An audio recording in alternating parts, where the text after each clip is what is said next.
Vance Walker is a high school student from Texas. He calls himself the Walker Texas Ninja, as he is originally from Texas. He lived in Marietta, Georgia for some time, but has since moved back to Texas.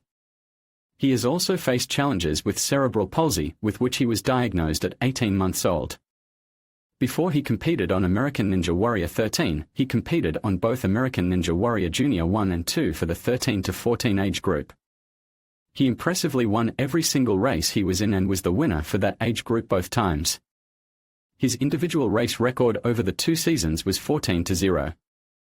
American Ninja Warrior 13, Walker first competed as in the 3rd qualifying round of American Ninja Warrior 13 at the age of 16. He moved at a slower, more cautious pace compared to American Ninja Warrior Junior, making moves such as taking the long latch-on overpass and taking extra swings on pretzel twist. Interestingly, Vance answered Matt and Akbar's question of whether he would attempt the mega wall at the end of the course, responding with, "Iron." He not only cleared the qualifying course, but he also became both the youngest and shortest competitor at 5 feet 5 inches to clear the mega wall, placing 10th overall and moving on to the semifinals. In the semifinals, Walker once again impressed everyone, moving at a fast and efficient pace. He cleared the front half of the course quickly and powered through the back half of the course.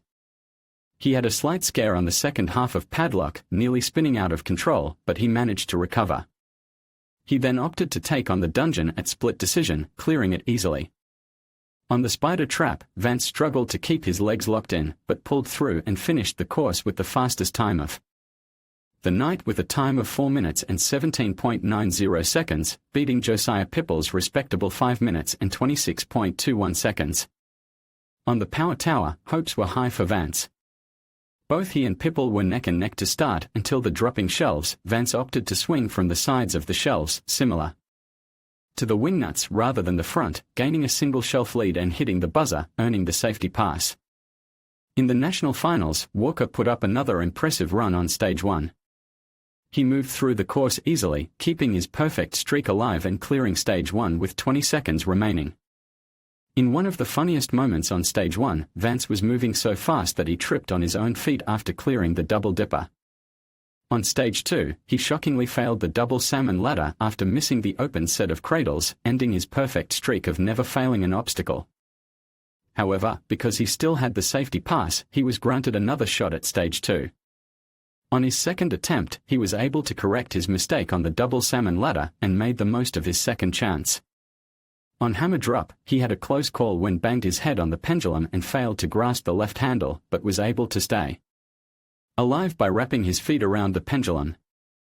He then became the first ninja to clear the falling shelves and ultimately stage 2 with 5.28 seconds remaining.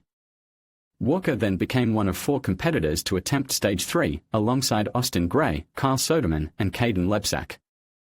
Because he had the slowest time out of everyone, he went first. He had a slight scare on the stalactites when he missed one of the hanging slots, but quickly and calmly recovered. Although he went extremely far into stage 3, he was extremely gassed on the eyeglass alley, falling on the transition to the second pair of eyeglasses.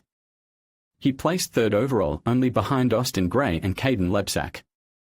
Interestingly, even though he went farther than Gray, he placed 3rd because he completed the pipe dream, the obstacle preceding eyeglass alley, slower than Gray. He has the 3rd best rookie attempt in American Ninja Warrior history. American Ninja Warrior 14, Vance returned for the first round of qualifying in American Ninja Warrior 14. He hoped to hit all 6 buzzers, already emerging as one of the favorites to win the $1 million. He easily flew across the first 4 obstacles in a little under 1 minute.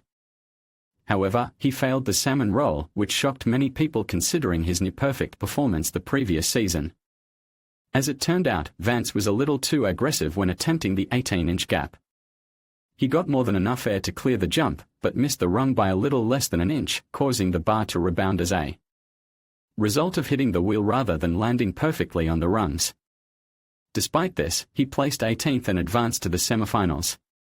He competed in the final semifinals episode, where his run was digested for the first time ever.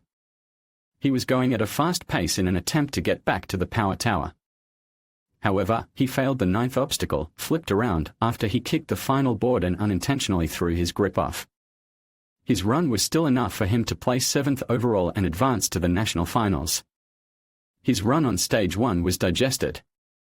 Unfortunately, his disappointing season continued as he failed the jumping spider, ending his sophomore season without a buzzer.